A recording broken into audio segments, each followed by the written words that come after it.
In today's edition of the Red Sox Rundown, we are going to talk about 5 Red Sox free agent targets for the 2025-26 Major League Baseball offseason. We did trade candidates. We did trade targets.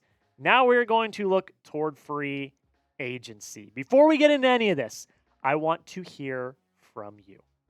Name a player, any player that's available in free agency right now that you want the Red Sox to sign. Any of them. Could be Pete Alonso. Could be Kyle Tucker. Could be Dylan Cease. Could be Framber Valley. Could be anyone. Get down below in the comments. Let me know. Name a player you want the Red Sox to sign in free agency. Let's start with some re-signings. Okay? These ones I think are no-brainers. I think you should re-sign Alex Bregman and re-sign Rob Refsnyder. They're not going to be in this list because they are re-signings.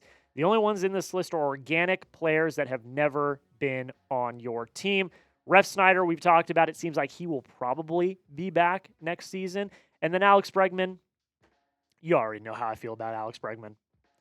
I think he should be priority number 1. I think he should be back on this team. I think he is invaluable in terms of his leadership. I think that he had one of the best starts to his season you could ask for, and then he had a very fluky, unfortunate injury that derailed the rest of his season. I am all for re-signing Alex Bregman. They should have done that in the middle of the season. They should have given him an extension. Now they're going to have to go fight for him, and hopefully he's back on Boston next season. All right, let's get into the free agent targets. Dylan Cease, I think, is my number 1 free agent target. I think this is an obvious one because starting pitcher in some way, shape, or form, whether it be via trade or free agency, getting that number 2, I think, is your biggest need, not named Alex Bregman. And in a free agency class, it's not great, which we'll talk about in a second. Dylan Cease, I think, in my opinion, is by far the best option. I mean, that 2022 season was amazing. It was magical. It was great. Has taken a step back over the past few seasons, but by no means has he been bad. And I think that in the right system, with the right coaches, he could turn back the clock to his White Sox days when he was absolutely shoving. I mean, we saw that with, Garrett Crochet and Chris Sale. Like, the Red Sox are able to take White Sox starters and make them look really damn good. And I'll be honest, I've teased this in a few videos. This free agency class sucks across the board, not just pitching. I think the position player free agency class is really bad too. And we knew this coming in. Last year's free agency class was top notch, top of the line, a million times better than this year's. I mean, these are 5 names I think are probably the best options. You could also add maybe a Brandon Woodruff in this, but that's kind of it. And if we look at that list, and again, I think these are like the 5 best options. Cease is like really the only true number 2 starter in this class at all. And he's not even a proven, like a true number 2. He's struggled over the past few years. Again, not to say he's been like bad, but he hasn't been a world beater. He hasn't been great. But at the end of the day, if you're not going to trade for Joe Ryan or Mackenzie Gore or Hunter Green or whoever, Tarek Skubal, you need to sign Cease. Because in my opinion, this is my opinion, I think he is the belle of the ball in terms of starters on the free agency market. Now, I think the easy route is go trade for Joe Ryan. I think that's the easiest. You've already started that dialogue. You already have kind of a sense of what they're looking for. You should just go trade for Joe Ryan. And if you do that, then all of these issues are accounted for. And then you don't have to worry about going to get a number 2 in free agency. You can focus on getting a bat, getting a reliever. You can focus on any of that. But if you're not going to make a trade, then it's got to be Dylan Cease, in my opinion. Would you sign Dylan Cease? Let me know down below in the comments. S for sign, P for pass. If you were Craig Breslow, would you be calling Dylan Cease onto the Red Sox next year? Let's talk about another option. Ranger Suarez. So, again, I said that I don't think the class is that good. I said that I think Dylan Cease is the best. I think Ranger Suarez is probably your second best option. He could slot in as your number 2. I don't think he is as emphatically a number 2. But you could argue this past season was his best season. You could argue the most innings in the past 4 seasons, the lowest ERA, the most Ks, the least walks, the lowest FIP. I mean, yeah, it is. It's the best season he's had. His last 2 seasons have been really good. And he could slot in as your number 2. He's the second best option, in my opinion. Again, I think Cease is the only true number 2. But Ranger Suarez is right there. And I would not be mad at the option of Ranger Suarez. I mean, if you compare him to Brian Bayo, per se, who he would be competing with for the 2 or 3 slot. You know, Bayo had more innings. Ranger Suarez had slightly a lower ERA. Suarez had a lot more Ks and a lot less walks.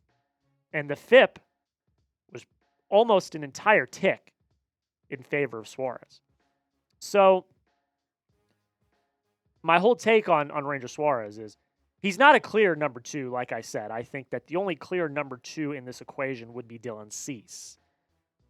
But he's better than Brian Bayo. And he's not a bad option. So if you were to go get Ranger Suarez, he would slot in as your number 2. Again, I don't think he would be like a definitive number 2, like a Cease or a Ryan or a Green or a Mackenzie Gore or someone like that. But in a very weak class, Suarez is not a bad option whatsoever. All right, let's talk about the offense now. Because I think pitcher is a lot easier said than done. Like I think trades are easier for pitchers. Position players is a little more dicey. You're going to have to spend for position players. And I think the obvious one that everyone has been talking about is Kyle from Waltham, Kyle Schwarber. I mean, the kid. I mean, he's older than me, but I'm going to call him a kid anyway. I mean, his regular season stats were ridiculous. Now, I will say the 240 average, I don't love that. I'll be honest. A 108 OPS plus, not great. But that 928 OPS, the 56 home runs, the 132 RBIs, that's what you're paying him to do as your DH. And let me be abundantly clear. He would be your DH. Schwarber was made for Boston. Look at this sick Photoshop that I made. Isn't it great? Oh, no, wait. He was here in 2021 for their ALCS run. He was made for Boston. And your second biggest need behind a number 2 is a power bat in the middle of your order. Kyle Schwarber hit 56 home runs this past season. One of the biggest mistakes I think the Red Sox have ever made, it's obviously Babe Ruth, Mookie Betts. I think another one of your biggest mistakes was letting Schwarber walk. Because since he's left, he's been one of the best power bats in all of baseball. Bring him home. He should be your number 1 priority, not named Alex Bregman in terms of position players. The only barrier that there is, and the thing that does make me worried, is that old Daddy Dom, Dave Dombrowski, he's not going to let him leave. He's going to grossly overpay for him.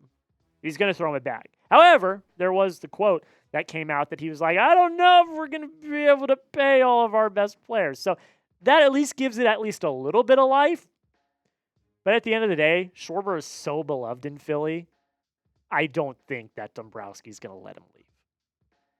I need you guys' help. I had a conversation with my bosses. We had our end of season postmortem, the first time we've ever covered an entire season of baseball here at Chat Sports. And they wanted to know what went well, what didn't go well. We took a deep dive into the analytics, and they said, Jack, football season is here. We're very busy. Studio space is limited. We don't know if we're going to be able to carry on.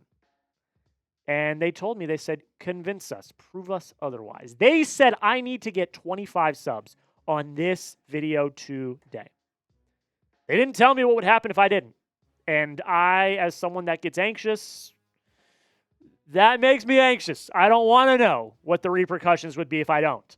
So subscribe to the channel and help a brother out. We're trying to continue to grow this channel and become one of the fastest growing Red Sox channels on the internet. So help me out, hit that subscribe button, and I promise in return, I'll give you daily videos around the Boston Red Sox.